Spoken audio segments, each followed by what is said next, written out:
Hello everyone, this is C A Shezar and I welcome you all to my channel the commerce bench. तो आज हम लोग आ चुके हैं lecture number 6, that is last lecture of this chapter, theory base of accounting. ये last lecture रहेगा, इसके बाद हम सीधा क्वेश्चंस करेंगे। ठीक है, आज हम लोग क्या पढ़ेंगे? अकाउंटिंग स्टैंडर्ड्स के बारे में। जो भी थ्योरी आपके बुक में जो सबसे लास्ट में दे रखी है इस चैप्टर में, राइट, उसको हम लोग पढ़ेंगे आज। बहुत ज्यादा इंपॉर्टेंट तो नहीं कहूंगी उसको, हालांकि एक आध मार्क्स का सवाल आ सकता है, एमसीक्यू या फिर कोई भी शॉर्ट आंसर इस टाइप का आप एक्सपेक्ट कर सकते हो यहाँ से। ठीक, तो जितना इंपॉर्टेंट होगा मैं उतना ही आपको बता दूंगी। समरी में सब कुछ अच्छे तरीके से हम लोग पढ़ लेंगे, क्योंकि आप खुद से पढ़ने बैठोगे ना तो वो थोड़ा सा मोनोटोनस हो जाता है, वो वाला जो पूरा थ्योरी थ्योरी सा पार्ट है। ठीक है, चलो। अब उसके पहले हम पिछला वाला क्लास रिवाइज कर लेते हैं। सिर्फ मैचिंग कंसेप्ट हमने पिछले क्लास में करा था, तो एक बार वो देख लेते हैं हम लोग। मैचिंग कंसेप्ट क्या बोलता था कि एक्सपेंसेस को आपको कब रिकॉर्ड करना है।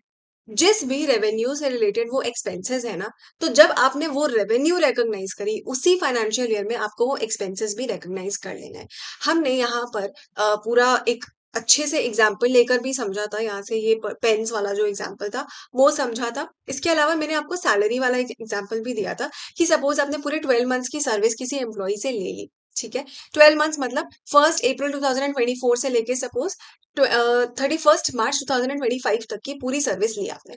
लेकिन लास्ट मंथ जो था, यानी कि मार्च 2025 का जो मंथ था, वो उसकी सैलरी आप नहीं दे पाए उसको। ठीक है, कुछ पैसे की प्रॉब्लम या जो भी रही हो, आपने एक महीने की लास्ट की सैलरी नहीं प्रोवाइड करी।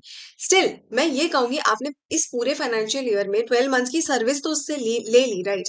तो अब इसका मतलब क्या, आपने उसकी सर्विस से रेवेन्यू पूरे 12 मंथ्स में जनरेट किया है। तो अगर इवन दो आप उसको लास्ट मार्च मंथ की सैलरी नहीं पे कर पा रहे हो फाइनेंशियल ईयर 24-25 में, स्टिल आप इसी ईयर का एक्सपेंस उसको मानोगे एज आउटस्टैंडिंग एक्सपेंस। उसको आप अपने अकाउंट्स में दिखाओगे कि हाँ, ये मेरा खर्चा हो गया है, क्योंकि आपने उससे रिलेटेड रेवेन्यू भी इस ईयर में कमा ली है उसके सर्विसेज लेके। तो आप एक्सपेंसेस भी उसी ईयर में रिकॉर्ड करोगे, भले आपने कैश में पेमेंट अभी नहीं किया है। नेक्स्ट फाइनेंशियल ईयर में करोगे, कोई प्रॉब्लम नहीं है, अभी से इसको रिकॉर्ड कर लो। बस इतना हमने देखा था। ये आपका मैंने एग्जाम्पल भी आपको एक दे दिया दोबारा से।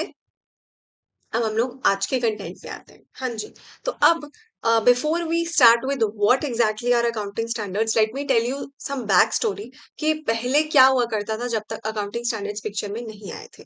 अब आप ऐसा सोचो, आप सभी जो है मेरे ख्याल से अज्यूम कर रही हूँ मैं कि आप सीबीएसई स्कूल्स में हो, है ना। और अगर आप सीबीएसई में हो तो आपको पता होगा कि यहाँ पर एनसीईआरटी फॉलो करी जाती है ना। हर एक स्कूल में एनसीईआरटी फॉलो करी जाती है। वो अलग बात है कि आप लोग गाइड्स फॉलो करते हो फिलहाल, तो गाइड्स या reference books. But in any case guides या रेफरेंस बुक्स भी बेस्ड किस पर होती है? एनसीईआरटी पर। It's just that they are more explanatory and उसमें ज्यादा एग्जाम्पल्स क्वेश्चंस वगैरह होते हैं, बट बेस्ड तो सब कुछ कोर एनसीईआरटी पर होता है ना। यानी कि आप सभी लोग एक ही तरीके का कंटेंट पढ़ रहे हो हर एक स्कूल में। ठीक, और जब आप अभी 12th में जाओगे तो 12th में क्या होता है, बोर्ड एग्जाम्स होते हैं। यानी कि ऑल ओवर इंडिया जितने भी सीबीएसई बोर्ड के बच्चे हैं वो सभी एक ही एग्जाम देते हैं, है ना। और उसी बेसिस पे क्या होता है कि जब आपके 12th में रिजल्ट्स आते हैं ना बोर्ड के, तो आप अपने रिजल्ट्स को कंपेयर कर सकते हो अपने फ्रेंड्स से और दूसरे लोगों से, चाहे वो किसी भी स्टेट किसी भी सिटी में बैठा हुआ वो इंसान, अगर वो सीबीएसई बोर्ड का है तो आप अपने रिजल्ट्स को कंपेयर कर सकते हो, because everybody got the same question paper and they studied from the same curriculum, right. तो इसका मतलब क्या है, एक स्टैंडर्ड सेट किया हुआ है सीबीएसई ने कि हम एनसीईआरटी से ही पढ़ेंगे एंड हम सेम क्वेश्चन पेपर सभी बच्चों के लिए बनाएंगे, चाहे वो कहीं पर भी हो। तो ये एक स्टैंडर्ड सेट हुआ। बिल्कुल उसी तरीके से जब क्या होता था ना, पहले अकाउंटिंग स्टैंडर्ड्स जब नहीं आए हुए थे तो एक प्रॉब्लम हुआ करती थी। क्या प्रॉब्लम? अब अगर आप ऐसे इमेजिन करके देखो अपनी सिचुएशन में कि कोई भी स्टैंडर्ड नहीं होता, हर एक स्कूल अपना कुछ भी करिकुलम फॉलो कर रहा होता।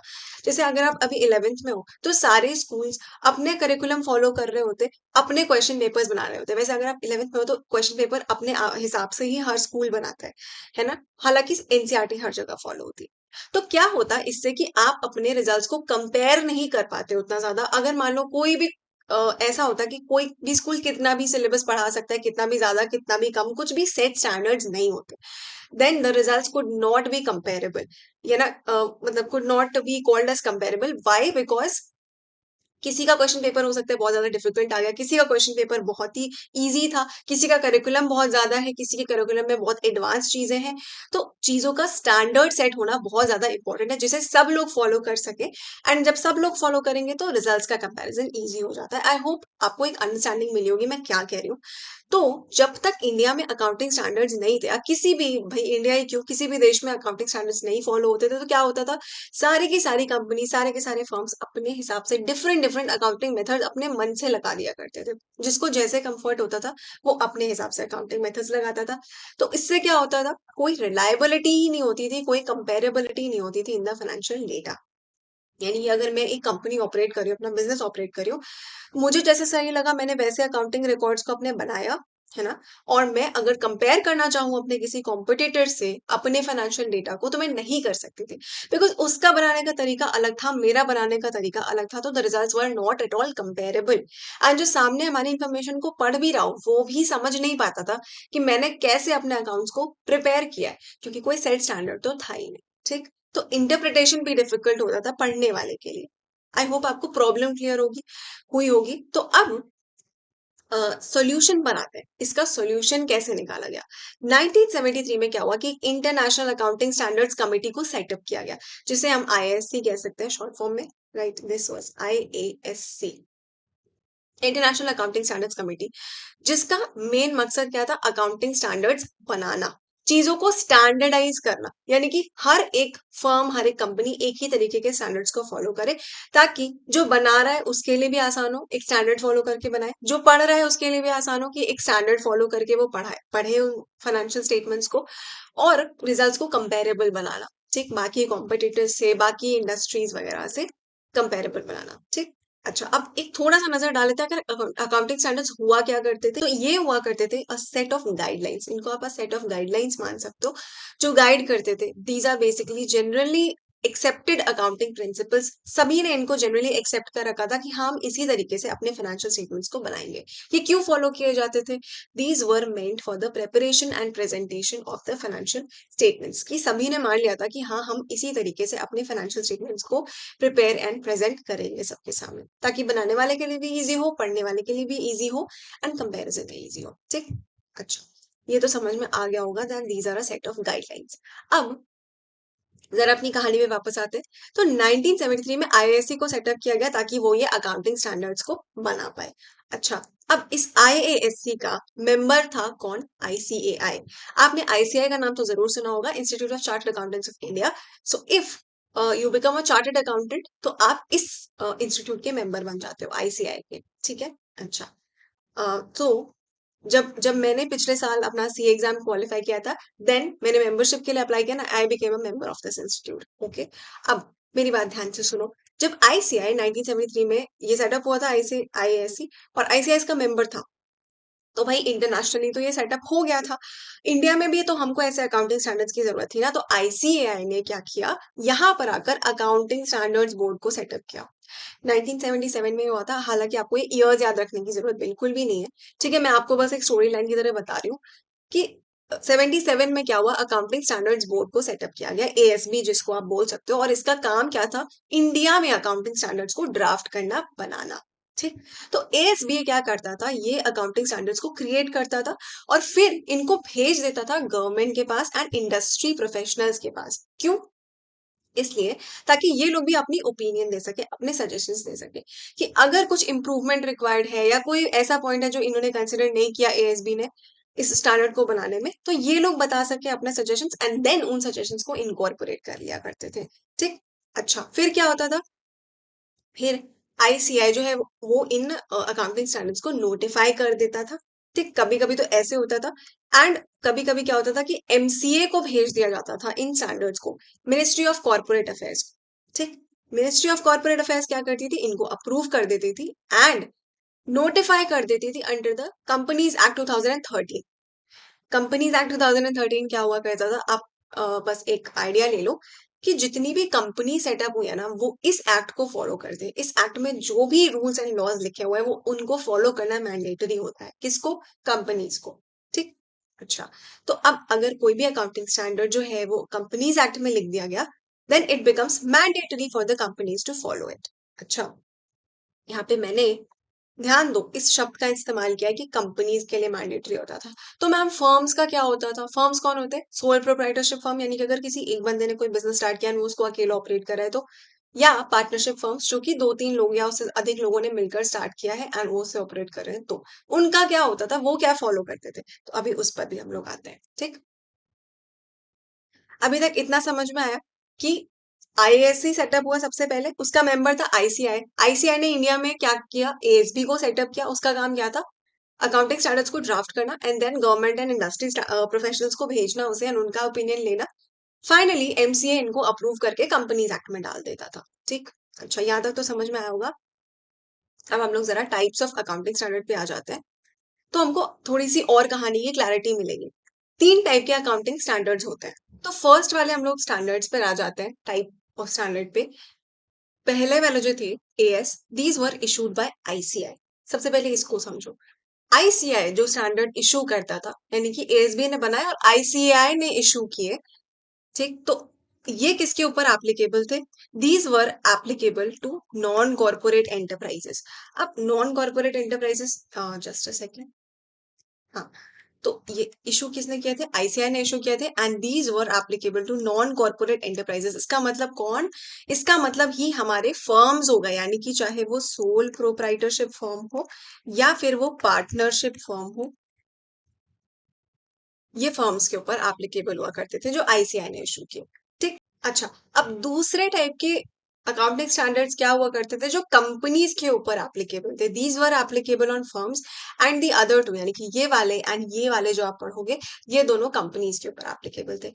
क्योंकि 2 टाइप की कंपनीज की हम बात करने वाले हैं, इसीलिए यहाँ पे 2 बाइफरकेशन है। मैं आपको समझाती हूँ। सबसे पहले हम लोग पहले थर्ड वाला पढ़ेंगे, फिर सेकंड वाला पढ़ते हैं, ठीक? यहाँ पर आओ पहले। इंड नाम के अकाउंटिंग स्टैंडर्ड्स होते हैं जो कि आईसीआई ने ही बनाए हैं, ड्राफ्ट किए, मतलब एएसबी ने ड्राफ्ट किए हैं and these are notified under the Companies Act 2013 and anything which is notified under companies Act that becomes mandatory for the companies, ठीक? लेकिन किस टाइप की companies? This is applicable on only listed companies, यानी कि अगर कोई company stock exchange में listed है ना, तो इंड एस उसके ऊपर लगेंगे। इंड एस जो क्या होता है ना, वो अकाउंटिंग स्टैंडर्ड से भी थोड़े से ज्यादा एडवांस्ड होते हैं। थोड़े से क्या, काफी ज्यादा। इसमें आपको और ज्यादा जो है वो प्रिंसिपल बेस्ड होते हैं एंड इनको अप्लाई करना थोड़ा सा और डिफिकल्ट होता है। इसीलिए जो बहुत बड़ी कंपनीज होती है ना, जनरली उन्हीं के ऊपर इंड एस एप्लीकेबल होते हैं। बाकी सबके लिए चीजें सिंप्लीफाई करी गई हैं। जो थोड़ी सी छोटी कंपनीज है उनके लिए चीजों को सिंप्लीफाई रखा गया है और इसीलिए उनके ऊपर सिंपल अकाउंटिंग स्टैंडर्ड जो है वो एप्लीकेबल होते हैं, ठीक है? बाकी जो थोड़ी सी बड़ी कंपनीज है वो इंड एस फॉलो करती है, क्योंकि इन टाइप की कंपनीज जो हम यहाँ पे पढ़ेंगे ना एप्लीकेबल ऑन में, इनके ऊपर नजर रखना थोड़ा सा ज्यादा इंपॉर्टेंट है सरकार के लिए और इसीलिए इंड एस फॉलो करती है। अब देखो, पहले तो लिस्टेड कंपनीज यानी कि जो कि स्टॉक एक्सचेंज में लिस्टेड है, they are going to follow Ind AS which are more advanced accounting standards. और दूसरी टाइप की कंपनीज है which have a net worth of more than और इक्वल टू 250 करोड़। मतलब ये बहुत ही बड़ी कंपनीज हो गई। सरकार को इनके ऊपर नजर रखना भी बहुत ज्यादा जरूरी है, ठीक है? अच्छा, वो कंपनीज जो जिनकी नेटवर्थ 250 करोड़ या उससे ज्यादा है। इसके अलावा और कौन होता है? अगर कोई भी कंपनी जो है वो इनकी होल्डिंग कंपनी है या इनकी सब्सिडियरी कंपनी है या फिर इनकी एसोसिएट कंपनी है या फिर इनके साथ में उस किसी कंपनी का जॉइंट वेंचर है, तो भी वो कंपनी भी इंड एस फॉलो करेगी, ठीक है? अब ये सब क्या होता है भाई, इसकी डिटेल में ना आपको अभी से जाने की जरूरत नहीं है। अभी के लिए आप इसको याद कर लो। जब धीरे धीरे आपका स्टैंडर्ड बढ़ेगा तब आपको ये चीजें भी समझ में आने लगेंगी, ठीक है? क्योंकि अगर मैं इनकी डिटेल में जाना शुरू करूंगी ना, फिर तो बहुत ही ज्यादा टाइम लग जाएगा, ठीक? चलो, जितना जरूरी है जिस लेवल के लिए उतना मालूम करते हुए चलो। बहुत एक्स्ट्रा ज्ञान आप इस स्टेज पर लेकर भी कुछ ज्यादा नहीं कर सकते, क्योंकि eventually you are going to forget it, okay? चलो, अब हम आपको ये चीज याद रखनी है, ठीक है, कि किन कंपनीज के ऊपर इंड एस एप्लीकेबल होता है। अच्छा, अब ये तो बात हो गई भाई बहुत बड़ी बड़ी कंपनीज की। ऑब्वियस सी बात है, स्टॉक एक्सचेंज में बहुत बड़ी कंपनीज ही लिस्टेड होती है। 250 करोड़ की नेटवर्थ जो है वो बहुत बड़ी कंपनीज के पास ही होती है। तो अब इनके अलावा जो कंपनीज बनी, जो छोटी कंपनीज है, जो बची हुई कंपनीज है, उनका क्या, उनके ऊपर क्या एप्लीकेबल होगा? उनके ऊपर ये सेकेंड वाली चीज यहाँ पर जो हमने देखने वाले हैं अब, वो एप्लीकेबल होगा। Accounting standards notified under the Companies Act 2013 by MCA. Companies Act में ही नोटिफाई किया गया है बाय एमसीए ओनली। लेकिन these are applicable to the companies on which Ind AS are not applicable. जिनके ऊपर इंड एस एप्लीकेबल नहीं है वो ये वाले अकाउंटिंग स्टैंडर्ड्स फॉलो करेंगे जो कंपनीज एक्ट में दिए हुए हैं।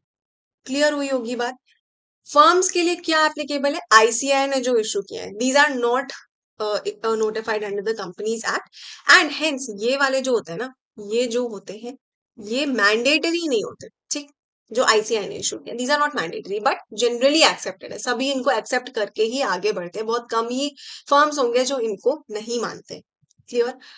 अब लेकिन ये दो आपने पढ़े ना, जो ये वाले एंड इंड एस, तो ये कंपनीज एक्ट में ये दोनों मैंडेटरी होते हैं कंपनीज को फॉलो करना। क्लियर हुई होगी बात। अब मैं इससे ज्यादा डिटेल में नहीं जा रही हूँ।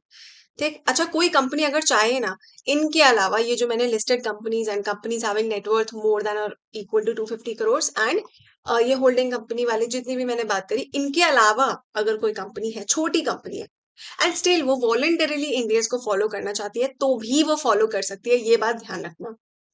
मतलब कि वॉलंटरी अडॉप्शन भी हो सकता है इंडियंस का अगर वो चाहे तो। Otherwise they can simply follow the accounting standards which have been notified under companies Act. अगर आप अपनी बुक्स में ये लिस्ट देखोगे ना एक अकाउंटिंग स्टैंडर्ड्स की, तो ये वाले, जस्ट अ सेकेंड, ये वाले जो आईसीआई ने इशू किया एंड ये वाले आपको सेम ही दिखेगी, पूरी की पूरी लिस्ट सेम ही है। ठीक, तो बस यही मुझे आपको बताना था। एक बार जरूर अपनी बुक से को रीड कर लेना एक बार, ठीक, कि है क्या ये अकाउंटिंग स्टैंडर्ड्स, लिस्ट जरूर देख लेना। अच्छा, तीनों टाइप के हमको अकाउंटिंग स्टैंडर्ड्स क्लियर हो गए। एक फर्म्स के लिए थे जो आईसीआई शो करता है, एक थे जो छोटी कंपनीज के लिए है, AS notified under companies act, और एक जो बड़ी कंपनीज यानी listed companies and companies having net worth of more than और equal to 250 crore and their holding subsidiary associate and joint venture companies, वो भी कंपनीज एक्ट में नोटिफाइड होता है और उनको इंड एस बोला जाता है। बस मैंने आपको एक समरी भी दे दी। अब इससे ज्यादा मैं इसके ऊपर नहीं बोलूंगी कि मैं ऑलरेडी काफी बार आपको बोल चुकी हूँ। चलो जरा एक बार नेचर ऑफ अकाउंटिंग स्टैंडर्ड्स देख लेते हैं। नॉट वेरी इंपॉर्टेंट बट पढ़ लो। क्या होते हैं ये? गाइडलाइंस होते हैं, मैं पहले ही बता चुकी हूँ। ये लोगों को गाइड करते हैं कि आपको इस तरीके से फाइनेंशियल स्टेटमेंट्स को प्रिपेयर करना है एंड प्रेजेंट करना है, इसी तरीके से करना है ताकि सबके जो फाइनेंशियल स्टेटमेंट्स हो वो सेम तरीके से बने, उनका बेस सेम रहे। ठीक, दूसरी बात, एक यूनिफॉर्मिटी लेकर आते हैं ये सभी में। ऑब्वियस सी बात है, सब एक ही तरीके से बनाएंगे तो यूनिफॉर्मिटी तो आ ही जाएगी। फिर this change with the changing business environment. Business environment जो है वो आए दिन चेंज होता रहता है। टेक्नोलॉजी चेंज हो रही है, लॉज चेंज हो रहे हैं, पॉलिसीज चेंज हो रही है, देश भी चेंज हो रहा है। ठीक है, तो उन सब के अकॉर्डिंग ये जो अकाउंटिंग स्टैंडर्ड्स है ना, इनको भी टाइम टू टाइम चेंज किया जाता है। ऐसा नहीं कि 50 साल पहले जो बन गया वो ही आज तक भी फॉलो हो रहा हो। अकॉर्डिंगली इनको भी चेंज किया जाता है, इनमें चेंजेस। अच्छा, अब हम लोग आगे बात करते हैं।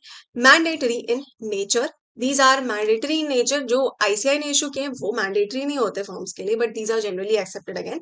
लेकिन जो कंपनीज एक्ट में नोटिफाइड है वो तो मैंडेटरी होता है। ठीक, और फ्लेक्सिबल भी है, यानी कि अगर आपकी कंपनी के लिए एक तरीका मेथड सूट हो रहा है, एक तरीका नहीं हो रहा है, तो जो सूट हो रहा है वो ले सकते हो। These are flexible. ठीक, अच्छा, अब whenever a conflict arises between law and accounting standard, अगर लॉ में जो देश का लॉ है एंड अकाउंटिंग स्टैंडर्ड्स में अगर कुछ भी कंफ्लिक्ट अराइज होता है, तो प्लीज रिमेंबर, ऑलवेज रिमेंबर, ये इंपॉर्टेंट लाइन है, कौन प्रिवेल करता है? लॉ की बात मानी जाती है। Law always prevails. ठीक है, लॉ और अकाउंटिंग स्टैंडर्ड्स के बीच की लड़ाई में हमेशा लॉ की जीत होगी। ठीक, याद रखना है इस बात को। अच्छा, अब objectives of accounting standard, this is important, आ सकता है ये, तो पढ़ के जाना अच्छे से। ठीक है, क्या बोल रहा है ये?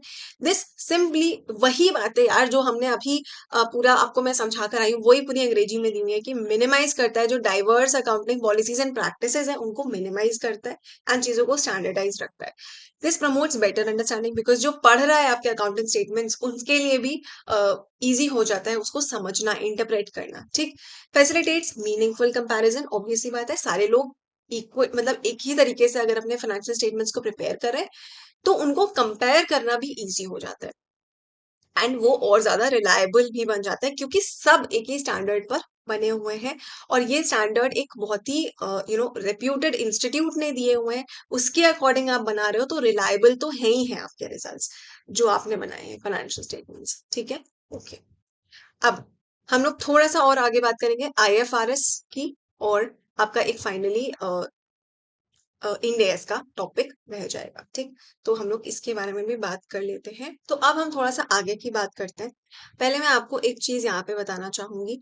क्या होता था ना, पहले जब सारी कंट्रीज में सारी कंपनीज अपने तरीके से फाइनेंशियल स्टेटमेंट्स को बनाया करती थी, जब तक कोई स्टैंडर्ड सेट नहीं हुए थे, तो क्या हुआ था, मैंने आपको बताया आईएएससी को सेटअप किया गया था, यानी कि इंटरनेशनल अकाउंटिंग स्टैंडर्ड्स कमेटी। ये क्या बनाती थी, ये इंटरनेशनल अकाउंटिंग स्टैंडर्ड्स बनाती थी। एंड इन्हीं को, ऑलमोस्ट इन्हीं को फॉलो करके सारी कंट्रीज भी अपने यहाँ पर जो accounting standards, localised accounting standards है, वो प्रिपेयर करती थी इनके बेसिस पर ही। ठीक है, ताकि सारी कंट्रीज में जो है वो एक यूनिफॉर्मिटी बन सके कि हाँ भाई, सब कंट्रीज में सारी जो कंपनीज है वो एक ही तरीके से अकाउंटिंग स्टैंडर्ड वो अपने फाइनेंशियल स्टेटमेंट्स बना रही है। ठीक है, यहाँ तक बात समझ में आई होगी कि आईएएससी यूज्ड टू मेक आईएएस, यानी कि इंटरनेशनल अकाउंटिंग स्टैंडर्ड्स, एंड अ, उनको ही फॉलो करके सारी कंट्रीज अपने यहाँ पर अकाउंटिंग स्टैंडर्ड्स को बनाती थी। अच्छा, अब यहाँ पर देखो, एक स्टैंडिंग इंटरप्रिटेशन कमेटी हुआ करती थी, एसआईसी, जिसका काम क्या था, इन इन इंटरनेशनल अकाउंटिंग स्टैंडर्ड्स को इंटरप्रेट करना। ये एक इंटरप्रेटिंग बॉडी थी कि इस इन स्टैंडर्ड्स को इंटरप्रेट करना, ये बताना कि किस कंपनी पर ये किस तरीके से अप्लाई होंगे, कुछ एग्जाम्पल्स और अच्छी तरीके से देना, ताकि लोगों को, जिनको इंटरनेशनल अकाउंटिंग स्टैंडर्ड्स एकदम अच्छे से समझ में नहीं आ पा रहे हैं स्ट्रेट फॉरवर्ड वे में, वो इनको पढ़ सके एंड और अच्छा इंटरप्रेट कर सके इन स्टैंडर्ड्स को। तो इसलिए एक इंटरप्रिटेशन बॉडी सेटअप करी गई थी, ये इंटरप्रिटेशन कमेटी सेटअप करी गई थी। ठीक, तो इन्होंने भी अपनी किताबें मोटी मोटी सी निकाल रखी थी, जहां पर इंटरप्रिटेशन लिखा था इन्हीं वाले अकाउंटिंग स्टैंडर्ड्स का। ठीक है, अच्छा, तो दो बॉडीज हो गए, एक हमने आईएएससी के बारे में पढ़ लिया, एक हमने एसआईसी के बारे में पढ़ लिया। अब भाई, जितना सारा डेटा इन लोगों ने बना रखा था, यानी कि ये आईएएस जो बना रखे थे और इंटरप्रिटेशंस जो बना रखे थे, इनको क्या किया, बाद में एक कमिटी, एक बोर्ड सेटअप हुआ आईएएसबी करके, यानी कि इंटरनेशनल अकाउंटिंग स्टैंडर्ड्स बोर्ड करके, जो कि आज की डेट में एग्जिस्ट करता है। एंड उसने क्या किया, इन सभी आईएएस को एंड इन सभी इंटरप्रिटेशंस को अडॉप्ट कर लिया एज इट्स ओन, एंड सभी आईएएस एंड एसआईसी को। एंड नाउ अब ये जो है, इसके अलावा आईएफआरएस भी इशू करता है, यानी कि पहले के आईएएस तो है ही है, प्लस आज की डेट में जो ये ग्लोबल अकाउंटिंग स्टैंडर्ड्स इशू किए जाते हैं ना, उनको आईएफआरएस बोला जाता है। समझ में आया? और ये काम कौन करता है, ये काम करती है ये बॉडी जो आज की डेट में एग्जिस्ट करती है। मतलब बस नाम चेंज होते रहे, जो कमिटीज थे, जो बोर्ड थे, उनके नाम चेंज होते रहे, आप बस इतना समझ लो, बहुत ज्यादा कंफ्यूज होने की जरूरत नहीं है। आज की डेट में ये बॉडी एग्जिस्ट करती है एंड ये जा चुकी है, ये वाले जो एसआईसी एंड आईएएससी था, ये खत्म हो चुका है। आईएएस भी चलता है आज की डेट में, और ये क्या करता है, इसने पुराने जो अकाउंटिंग स्टैंडर्ड्स बन रखे थे, जो इंटरप्रिटेशंस निकल रखे थे, वो सबको तो अडॉप्ट किया ही किया, और आज की डेट में आईएफआरएस बना रहा है। यानी कि और आगे जो मैंने आपको बताया ना, ये फ्लेक्सिबल है, विद टाइम चेंज होते रहते हैं, तो और नए आईएफआरएस को इशू करना भी आईएएसबी का काम है। आई होप आपको समझ में आई होगी ये बात अच्छी तरीके से, और ये लाइन बहुत ज्यादा इंपॉर्टेंट है, तो ये आ भी सकता, तो इस बात को याद रखना। ठीक है, कि आईएएसबी ने क्या क्या अडॉप्ट किया, आईएएस एंड एसआईसी जो भी इंटरप्रिटेशन थे। क्लियर? उसके अलावा आईएफआरएस बना रहा है। अच्छा, अब जरा सा हम यहाँ पर आ जाते हैं कि आईएफआरएस होते क्या है बेसिकली। अगर मैं बात करूं तो वो ही होते हैं आईएफआरएस भी, की these are a set of accounting standards which have been developed by IASB, and these are basically based on sound and clearly stated principles. बहुत ही ज्यादा दिमाग लगाकर इन प्रिंसिपल्स को बनाया गया है, और ये लाइन भी इंपॉर्टेंट है कि these are based upon principles. ठीक, ये प्रिंसिपल्स के ऊपर बेस्ड होते हैं।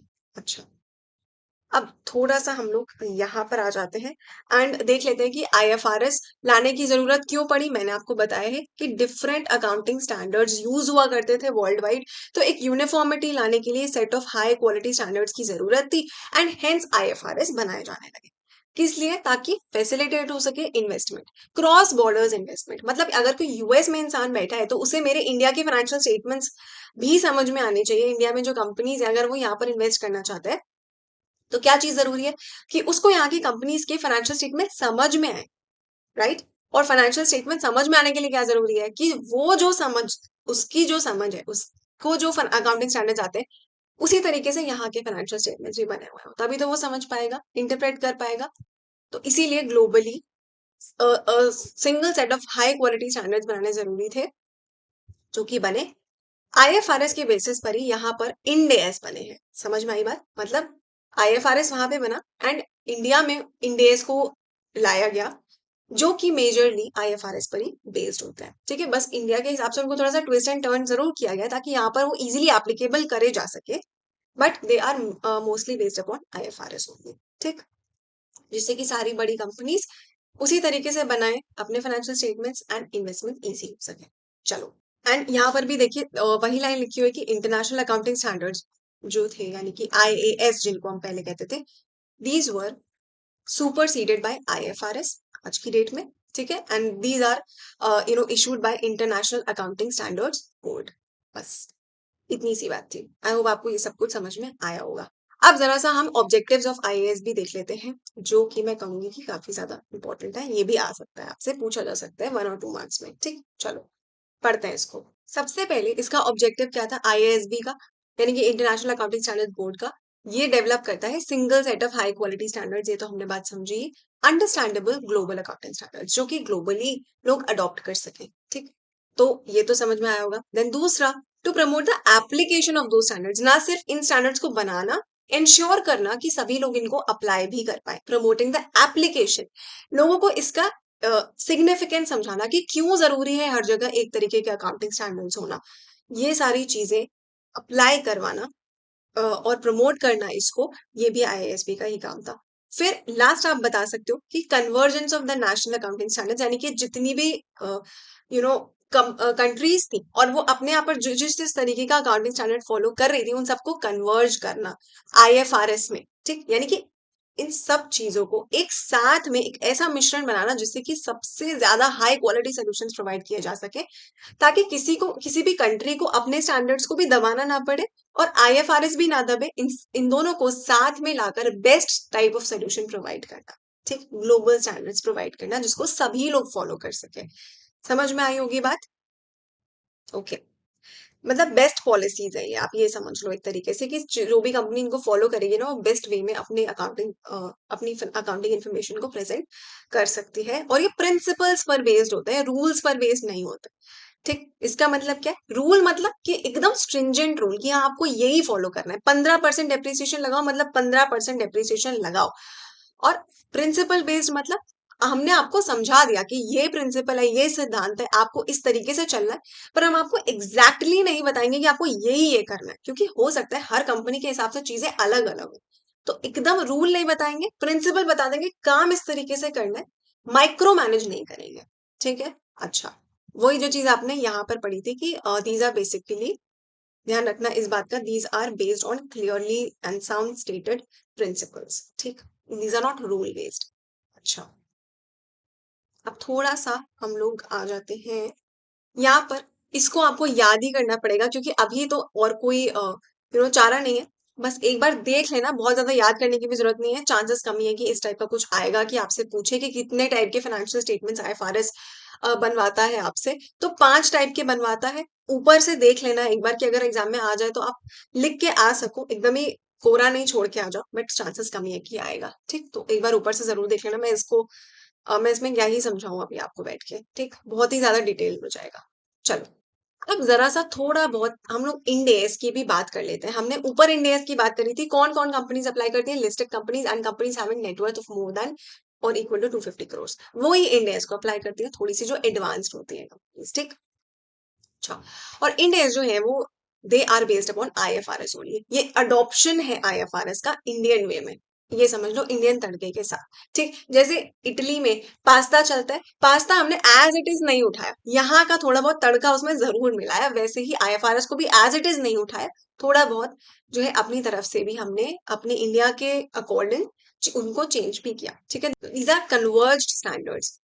हमने यहाँ पर इंडिया का अपना अकाउंटिंग स्टैंडर्ड्स बनाए which are equivalent to IFRS, based उसी पर है बट अपने हिसाब से करें थोड़े बहुत। ठीक, अब अगर आपने ये भी पढ़ा था कि एएसबी नोटिफाइड होते हैं कंपनीज एक्ट में एंड इंड एएसबी नोटिफाइड होते हैं, कौन उनको अप्लाई करता है वो अलग अलग बातें हैं। अब इनके बीच में 2 डिफरेंसेस है, थोड़ा सा समझ लो क्या है ये डिफरेंस, बस यही हमारा आज लास्ट का टॉपिक है, उसके बाद हमारा ये चैप्टर खत्म हो जाए। इंड एएस जो है वो प्रिंसिपल बेस्ड होते हैं, एएस जो है वो रूल बेस्ड होते हैं। एएस जो है रूल बेस्ड है, मतलब क्या कि ये आपको माइक्रो मैनेज करने की कोशिश करते हैं, ये आपको पर्टिकुलरली बता देंगे। जैसे अगर आपने एक एग्जांपल ले लो, अगर आपने ना आपके बिजनेस में आपने कार खरीदी, तो ये बोल देगा कि हाँ, अगर आपकी कार जो है उसकी कॉस्ट जो है वो 5 लाख रुपए से ऊपर है तो आप उस पे 15% डेप्रिसिएशन ही लगाओ। एएस ऐसा बोल देगा कि 15% ही डेप्रिसिएशन लगाओ। जबकि इंड एएस आपको क्या बोलेगा कि हाँ, अगर आपने कार परचेज करी है ना तो आपको उसकी एक्चुअल लाइफ के बेसिस पे, अब उसकी लाइफ कुछ भी हो सकती है, ठीक है, अगर आपने कोई छोटी मोटी सी कार ली है ऐसे ही तो उसकी लाइफ कम होगी जनरली। और जो आपने अगर कोई बहुत ही ब्रांडेड हाई वैल्यू कार ली है तो ऐसा आप मान सकते हो कि उसकी वैल्यू ज्यादा होगी। तो आप उसकी एक्चुअल वैल्यू, एक्चुअल लाइफ पे आप उसको डेप्रिशिएट करो। इंडेक्स आपको ये बोल देगा, माइक्रो मैनेज नहीं करेगा कि हाँ 10% लगाओ मतलब 10% लगाओ।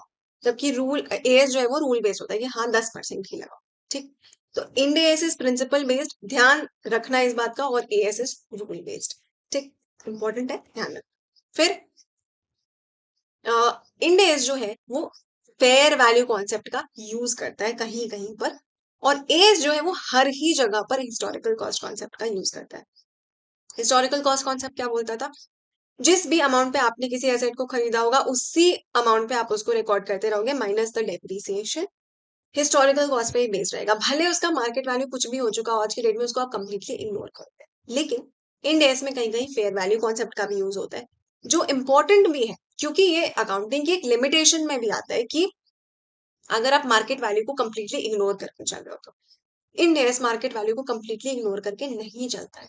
कुछ असेट्स ऐसे होते हैं जिनको फेयर वैल्यू पर भी दिखाया जाता है। फेयर वैल्यू मतलब क्या, मार्केट वैल्यू, अभी के लिए आप मार्केट वैल्यू मान लो बस। ठीक है, चलो, बस इतना ही रेफरेंस आप कोट करके आ जाओगे इन दोनों में तो आपको पूरे पूरे मार्क्स मिल जाएंगे। अब हमारा ये पूरा चैप्टर खत्म हो चुका है। आई होप आपको पढ़ के अच्छा लगा होगा। ये सारी थ्योरी जो है ना वो बहुत ही हौच पौच वे में आपकी बुक्स में दी हुई है, इसीलिए मैंने पूरी कोशिश करी कि मैं आपको इसको एक फ्लो चार्ट फॉर्म में बता सकूं, अच्छी तरीके से एक्सप्लेन कर सकूं। एक बार सुन जरूर लेना, ठीक है, बहुत ज्यादा बाय हार्ट याद करने की जरूरत नहीं है आपको, लेकिन सुन के जरूर जाना एग्जाम हॉल में। कॉन्सेप्ट्स पर ज्यादा ध्यान देना, प्रिंसिपल्स एंड कॉन्सेप्ट जो मैंने आपको पढ़ाया ना उन पर ज्यादा ध्यान देना। ऑब्वियस सी बात है, इस चैप्टर में से वो ही ज्यादा इंपॉर्टेंट है आपके। ठीक, अब नेक्स्ट लेक्चर में हम क्या करेंगे, एक अच्छा सा इसका पूरा हम लोग सारे क्वेश्चन सॉल्व कर लेंगे, जो भी मुझे इंपॉर्टेंट क्वेश्चंस लगेंगे वो मैं लेकर आऊंगी आपके लिए, एंड वो सारे हम सॉल्व कर लेंगे, and then we'll move to the next chapter. अगर आपको ये लेक्चर पसंद आया हो तो please let me know in the comment section, like this video, subscribe to my channel, and अपने फ्रेंड्स के साथ शेयर करना मत भूलना। इसके अलावा अगर आप मुझसे एक फिक्स टाइम पे आकर रोज क्लासेस लेना चाहते हो, ट्रस्ट मी वहां पर आपको और ज्यादा मजा आएगा, क्योंकि हमारे पास वहां ज्यादा टाइम रहता है और एग्जाम्पल्स देने के लिए और चीजों को डिटेल में एक्सप्लेन करने के लिए। ठीक है, तो बाकी यहाँ पर भी सब कुछ सेम ही है, कोई टेंशन लेने की आपको जरूरत है नहीं, मैं आपके साथ हूँ लास्ट तक। ठीक, ओके, तो I see you in the next class now, see you.